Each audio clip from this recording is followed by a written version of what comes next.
Isn't Islam a militant religion? Among the biggest misconceptions about Islam is that it is a militant religion. A few verses from the Quran are often quoted out of text by its opponents or by those who know little about it in order to perpetuate the myth that Islam promotes violence, bloodshed, and brutality and exhorts Muslims to kill non-believers. To cite one example, would-be detractors usually quote from the Quran, "Then kill the polytheists wherever you find them." But in order to understand these words, it is necessary to put them back into their proper context. After several military campaigns in which the pagans of Makkah attempted to annihilate the Muslims, the peace agreement was drawn up between the two sides. The pagans soon violated this treaty, so the Muslim army was instructed to resume combat against those who were fighting them. In light of the historical context of these words, an unbiased person would certainly agree that they cannot be used as proof that Islam promotes violence or orders the killing of anyone outside its fold. The people being referred to in this verse are the pagan Arabs who had been waging war against the Prophet and who had broken their covenant and treaties with him. The verse is not speaking about other pagan Arabs who did not break their treaties and take up arms against Muslims. And most definitely, it is not speaking about the Jews, Christians, or the pagans outside of Arabia. The verse that follows, which is conveniently ignored by the adversaries, completes the picture.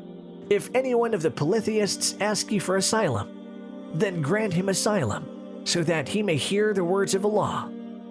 Then deliver him to his place of safety. That is because they are a people who do not know.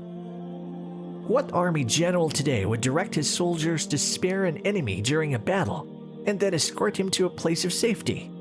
But this is what God has instructed in the Quran. Islam keeps warfare at a level of mercy and respect for the enemy, unlike that of any other system.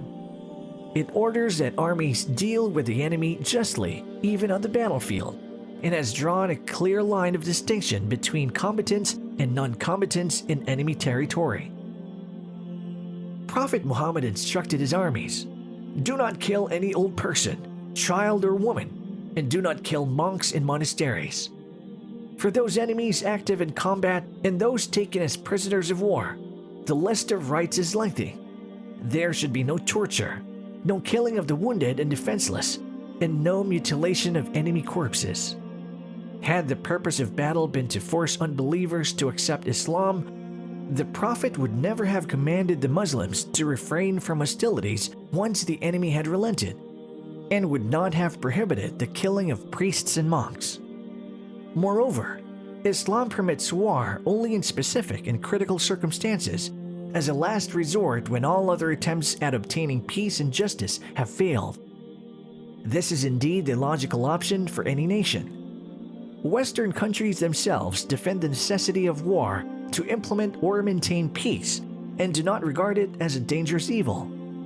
Muhammad was a prophet of mercy, but he was compelled to turn to battle when certain powers refused mercy and morality and sought to deprive others of them. Sometimes he had to fight for the mere survival of his mission.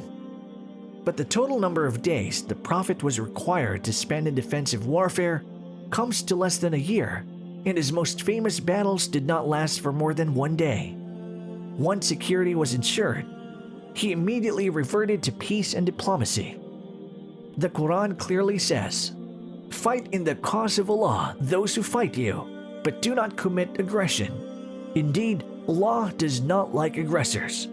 And if they incline to peace, then incline to it also and rely upon Allah. Indeed, He is the hearing, the knowing."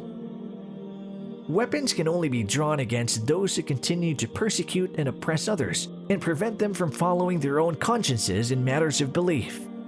Even when they are compelled to fight and consequently conquer the land, their duty thereafter is to establish God's law and uphold justice for all people, Muslim and un-Muslim.